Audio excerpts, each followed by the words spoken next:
मेरी एक दोस्त हमेशा अपने पति की तारीफ करती थी, लेकिन हम में से आज तक उसके पति को कभी किसी ने नहीं देखा था। यहाँ तक कि उसके मोहल्ले वालों को भी कोई खबर नहीं थी कि उसका पति कौन है। हम दोस्तों ने सोचा कि किसी दिन अचानक उसके घर में छापा मारकर उसके पति से मिलेंगे कि वे कैसा दिखता है। मैं और मेरी दोस्त जैसे ही बिना बताए उसके घर पहुँचे तो वह घबरा गई और इस वक्त अंदर से आदमी बाहर निकला। उसे देखकर तो मेरी दोस्त में और सदमे से आ गई थी। वे तो हम दफ्तर में बैठे मरियम का इंतज़ार कर रहे थे, लेकिन लगता है कि आज उसके आने का कोई आसार ही नहीं है। दरअसल आज उसकी सालगिरह थी और हम दोनों दोस्त चाहती थी कि जैसे ही वह आए तो हम उसके लिए केक का बंदोबस्त करें और उसकी सालगिरह मनाएं। लेकिन आज लग रहा था कि उसने आने के लिए छुट्टी ले रखी है, क्योंकि वह आमतौर पर 9 बजे तक आ जाती थी, लेकिन आज 12 बज गए थे। शुमाइला मुझसे कहने लगी कि हम ऐसा करते हैं कि हम उसके घर पर ही चलते हैं, मुझे उसके घर का पता है। मैंने शुमाइला से पूछा कि तुम उसके घर का कैसे पता है, तो जबकि वह तो मुझे अपने घर का पता किसी को नहीं देती थी। शुमाइला की आदत थी कि वे कि हर किसी की जासूसी में लगी रहती थी, इसलिए वे कहने लगी कि मैं एक दिन उसको अपने इलाके में देखा था तो उसके पीछे पीछे चली गई ताकि देख सकूं कि उसका घर कहाँ पर है। और देख लो, अब ये मालूम करना अच्छा ही हुआ। अब चलो हम छुट्टी के बाद उसके घर पर चलेंगे और उससे सालगिरह का सरप्राइज़ देंगे। मैं जानती थी कि शुमाइला सरप्राइज़ देने नहीं बल्कि उसके घर में उसके पति को देखने जा रही है। मैंने मना नहीं किया क्योंकि मुझे भी जानना था और मैं भी मरियम की ज़िंदगी के बारे में जानना चाहती थी, ख़ास तौर पर उसके पति के बारे में। इसलिए मैंने हाँ कर दी थी और दफ्तर से छुट्टी के बाद हम दोनों ने केक खरीदा और मरियम के घर की तरफ जाने लगे हैं। और वहाँ पर पहुँचकर हम जब उसके दरवाजे पर दस्तक दी तो हमें देखकर वह काफ़ी घबरा गई और बजाय हमें अंदर आने के लिए हमसे सवाल करने लगी कि यहाँ पर क्या करने आई हो। उसने तो हमारे हाथ में केक भी नहीं देखा था और कहने लगी कि असल में मेरी माँ की तबीयत बहुत ज़्यादा ख़राब है, मैं बस निकलने ही लगी थी, अम्मा के घर जा रही हूँ, तुम ये केक ले जाओ, कल हम दफ्तर में हम सब सेलिब्रेट कर लेंगे। मुझे और शुमाइला को साफ साफ महसूस हुआ कि वह हम दोनों को घर पर नहीं बुलाना चाहती है। शायद वजह वही थी कि वह हमें अपने पति से मिलाना नहीं चाहती थी, उसे दिखाना नहीं चाहती थी। हम दोनों बहुत ही गुस्से में वापस आ गए। शुमाइला कहने लगी कि मुझे तो शुरू से ही इस दिन से उसकी हकीकत बिल्कुल अलग सी लग रही थी।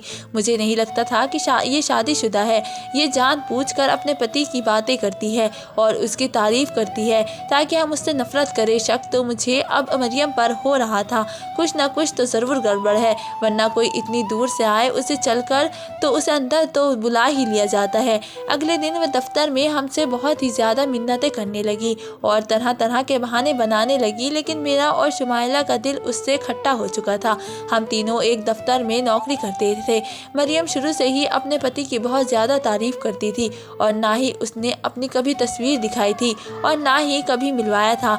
जब भी ससुराल और शादी की कोई बात छिड़ जाती तो उससे तो मौका मिल जाता अपने पति की तारीफ करने का, और वह अपने पति की इतनी तारीफ़ करती कि हम सब सुनकर बहुत ज़्यादा हैरान हो जाते। हम सब तो उसके दोस्त थे। उसने हमसे कहा कि हमें अपनी शादी की तस्वीर तो दिखाओ, लेकिन हैरत की बात तो ये थी कि उसके पास अपने पति की कोई तस्वीर ही नहीं थी और कहने लगी कि मैं इसी वजह से अपने मोबाइल में तस्वीर नहीं रखती, कहीं उन्हें नज़र ही ना लग जाए। ये बात तो मानने वाली ही थी, लेकिन हमने फिर भी मान ली थी। लेकिन दफ्तर में जब भी हम 1-2 पार्टी हुई तो हमने मरियम को कहा कि अपने पति को लेकर ज़रूर आना, तुम्हारे पति इतने अच्छे हैं, तुम उनकी तारीफ़ें करती हो तो हम उनसे मिलना चाहते हैं। लेकिन तब भी हमेशा वे कोई ना कोई बहाना बना देती थी और हर पार्टी में वे अकेली ही आ जाती थी। इस बार शुमाइला कहने लगी कि इस बार ऐसा करते हैं कि केक देने के बहाने उसके घर पर चले जाते हैं और इसी बहाने उसके पति को भी मिल लेंगे। इसलिए हम वहाँ पर गए थे, लेकिन उसने तो हमारे साथ इतना बुरा सलूक किया कि उसने तो हमें दरवाजे से ही बाहर कर दिया। अब हमें उसकी कही गई किसी भी बात पर यकीन नहीं रहा था। शुमाइला की तरह मुझे भी यही लगने लगा था कि वह शादीशुदा ही नहीं है और झूठ बोलती है और इसी वजह से हमें अपने घर लेकर नहीं जाती ताकि हम उसकी असलियत को ना जान सके। लेकिन अगले दिन उसने बहुत ज़्यादा बहाने बनाए और बहुत ज़्यादा कोशिश करी कि हम उस पर शक न करें, लेकिन हमारे दिल में तो शक बैठ चुका था, इसलिए हमने उसके हाल पर ही छोड़ दिया। और मैंने शुमाइला से कहा कि वे शादीशुदा है या नहीं तुम इस बात को छोड़ो, और हम दोनों छोड़ भी देते, लेकिन उसके बाद जो वाक़या हुआ उसने तो हमें सोचने पर मजबूर कर दिया था कि उसकी ज़िंदगी में कुछ तो ऐसा है जो वह हमसे छुपा रही है और शायद उसकी मदद की बहुत ही ज़रूरत है। और उसे दिन हुआ है कुछ ऐसा ही कि दफ्तर से वापसी पर शुमाइला और मुझे किसी काम की वजह से मार्केट जाना पड़ रहा था। वहाँ हमने मरियम को देखा, उसके साथ एक शख्स भी था, लेकिन क्योंकि दोनों की हमारी तरफ पीठ थी इसी वजह से हम उसे देख नहीं पाए थे कि उसका पति कैसा दिखता है। लेकिन हमने मरियम को देख लिया था, वे बहुत ही ज़्यादा घबराई हुई थी और बहुत ही ज़्यादा परेशान भी थी। अचानक हमने एक मंजर देखा कि भीड़ में चलते हुए अचानक मरियम ने अपने पति से अपना हाथ छुड़वाया और एक तरफ को भागने लगी। वह आदमी भी उसके पीछे पीछे भागने लगा। मैं और शुमाइला वहीं पर खड़े खड़े रह गए थे और ये हुआ क्या था और वे अपने पति से इस तरह कैसे डर गई थी, क्यों भाग रही थी। हम भी उसके पीछे गए, लेकिन तब तक वह आदमी उसे पकड़कर रिक्शा में बिठाकर वहां से ले जा चुका था। मैंने कहा कि मुझे नहीं लगता कि ये उसका पति होगा, क्योंकि पति तो इस तरीके से डर कर पीछा छुड़वा कर भला कौन भागता है। शुमाइला ने भी मेरी बात मानी और कहा कि मुझे भी यही लगता है कि वे किसी मुश्किल में है। सुबह जब मरियम दफ्तर आई तो वे बहुत ही ज़्यादा उदास और परेशान लग रही थी। हमने उससे पूछा तो उसने बात को टाल दिया। जब मैं उससे साफ साफ पूछा कि ये बात बताओ कि तुम कल बाजार में किस आदमी से हाथ छुड़वा कर भाग गई थी, दोनों तो वो घबरा गई और साफ मुकर गई कि मैंने तो कुछ कहा ही नहीं। कहने लगी कि तुम लोगों को कोई गलत फहमी हुई होगी। अब उसने हमसे दोस्ती भी ख़त्म कर दी थी और हमसे अलग रहने लगी थी, क्योंकि शायद वे समझ चुकी थी कि हम उसकी ताकत झांकी में लग चुके हैं। मेरी दोस्त शुमाइला शादीशुदा थी, जबकि मेरी मंगनी हो चुकी थी और कुछ ही दिनों में मेरी शादी भी थी। लेकिन मरियम की शादी को काफ़ी साल हो चुके थे और अभी तक कोई भी औलाद नहीं हुई थी। और वे बताती थी कि उसका पति उसके अलावा और दुनिया में कोई भी नहीं है, लेकिन हमें तो उसकी कहानी अब झूठी ही लगती थी, इसलिए हम उसकी किसी बात पर यकीन नहीं करते थे। मुझे समझ में नहीं आती थी कि वह सबके दरमियान बैठकर अपने पति की तारीफ क्यों करती है और उसका जिक्र क्यों करती है। अगर कोई उसे ना पूछता तब भी वे किसी न किसी बात पर अपने पति का जिक्र लाती और उसकी बहुत सारी बातें करती थी और सबको अपनी तरफ करने की कोशिश करती थी। पहले पहले तो हमने उसकी बातों में आ चुके थे, लेकिन अब तो हमें मालूम हो चुका था कि ये सिर्फ ड्रामा करती है, या तो उसकी शादी हो ही नहीं है या फिर उसका पति बहुत ही बुरा होगा। एक दिन शुमाइला मुझसे कहने लगी कि मैं उसकी बातों से तंग आ चुकी हूँ। किसी छुट्टी वाले दिन उसके घर पर छापा मार कर देखते हैं कि उसका पति कैसा है और क्या करता है, जो ये हर वक्त उसके गुण गाती रहती है। मैंने भी उसकी बात मानी और कहा कि उसकी ज़िंदगी में कोई ना कोई राज ज़रूर ऐसा है जिसे छुपाने के खातिर वह यही तरीके करती है, और अगर हम वह मालूम कर लिए तो शायद उसकी कुछ मदद कर सकते हैं। हफ्ते वाले दिन जब हम दफ्तर से वापस घर पर से निकले थे तो मरियम को फ़ोन पर बात करते हुए सुना कि कल छुट्टी है, आप आ जाइएगा। अभी मैं सिर्फ इतना ही सुना था कि उसने मुझे देख लिया और घबरा कर फ़ोन बंद कर दिया और ख़ुद ही कहने लगी कि मेरी माँ का फ़ोन था, वे मेरे पति के बारे में पूछ रही थी। तो मैंने कह दिया कि छुट्टी है, वे घर पर ही होंगे, आप आ जाएगा।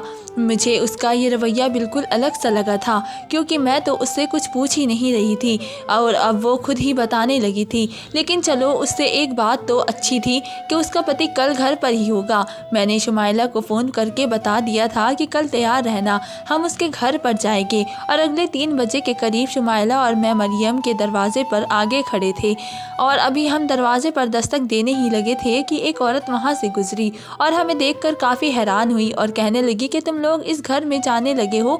हमने हैरत से कहा कि ये हमारी दोस्त का घर है। हमने बहाना बना दिया उसके मियाँ के खैरियत मालूम करने आए हैं। तो वह औरत हंसने लगी और कहने लगी, अजीब बात है, हर कोई बस उसके पति की ही खैरियत लेने के लिए आता है, और वे भी ऐसा जिसको हम मोहल्ले वालों ने कभी किसी ने देखा ही नहीं। ये बात सुनकर हम दोनों चौंक गए कि मोहल्ले वालों से भी किसी ने भी उसके पति को नहीं देखा था, और तो उसका क्या मतलब था। अब तो लाजमी हो गया था कि उसका राज मालूम कर ही लिया जाता। क्या आखिर मरियम का चक्कर चलाने की कोशिश कर रही है। हमने दरवाजे पर दस्तक दी। हमें उम्मीद थी कि दरवाज़ा खुलेगा तो मरियम ज़रूर आएगी, लेकिन दरवाज़ा जिस शख्स ने खोला उसे देखकर हम लोग तो सट्टे में आ गए थे। हम दोनों ने उसकी यहाँ पर मौजूदगी का तसव्वुर भी नहीं किया था। दूसरी तरफ वे भी हमें देखकर घबरा गया था। उसको समझ में नहीं आया था कि वे क्या कहे। आखिर मैंने ही खामोशी को तोड़ते हुए कहा कि सर, आप यहाँ पर क्या कर रहे हैं? तो आप ही मरियम के पति है? हमारे सामने खड़ा आदमी कोई और नहीं बल्कि हमारा हमारा बॉस था, जो हमारी कंपनी का मालिक था। इतनी देर से मरियम भी अंदर से भागी चली आई और उसने भी बात सुन ली और कहने लगी कि यही है मेरे पति, और खुदा का वास्ता है कि ये बात किसी को भी अभी ना बताना। अभी वे शायद हमें दरवाजे से ही टाल देती, लेकिन हम दोनों खुद ही ज़बरदस्ती करके अंदर चले आए थे। वे हमें लेकर ड्राइंग रूम में बैठ गई और मुझे समझ में नहीं आ रहा था कि आखिर इन दोनों ने ये बात क्यों छुपाई है कि वे मियाँ बीवी है, और अगर अब हमें पता चल भी गई तो वे हमारे सामने इतना घबराने की क्या ज़रूरत है। वे दोनों बहुत ही परेशान लग रहे थे और चाहते थे कि हम लोग यहाँ से चले जाएं। आखिर मैं मरियम से कुछ पूछना चाहा तो उसने इशारे में मना कर दिया और हम दोनों घर वापस आ गए थे। मुझे समझ में नहीं आ रहा था कि आखिर उसकी शादी बॉस से क्यों हुई है और वे लोगों से राज क्यों छुपा रही है। हम में से किसी ने भी उसे क्या कहना था कि अचानक से मेरे मन में ये आया कि क्या पता बॉस पहले से ही शादीशुदा हो, उन्होंने मरियम से दूसरी शादी की हो, इसी वजह से वे लोगों से छुपा रहता है ताकि उनका राज सामने ना जाए। अगले दिन जब वे दफ्तर आई तो हमारे आगे हाथ जोड़कर कहने लगी कि ये बात किसी को भी मत बताना, वरना मेरी बहुत ज़्यादा बेइज्जती हो जाएगी। हम दोनों के दरमियान ये एक बात तय हुई थी कि हम ये बात किसी और को भी नहीं बताएंगे कि हमारी शादी हो चुकी है, इसलिए जब तक मुनासिब नहीं आता और हम खुद से इस बात का जाहिर नहीं करते, तुम दोनों भी इस बात को किसी के सामने मत बताना।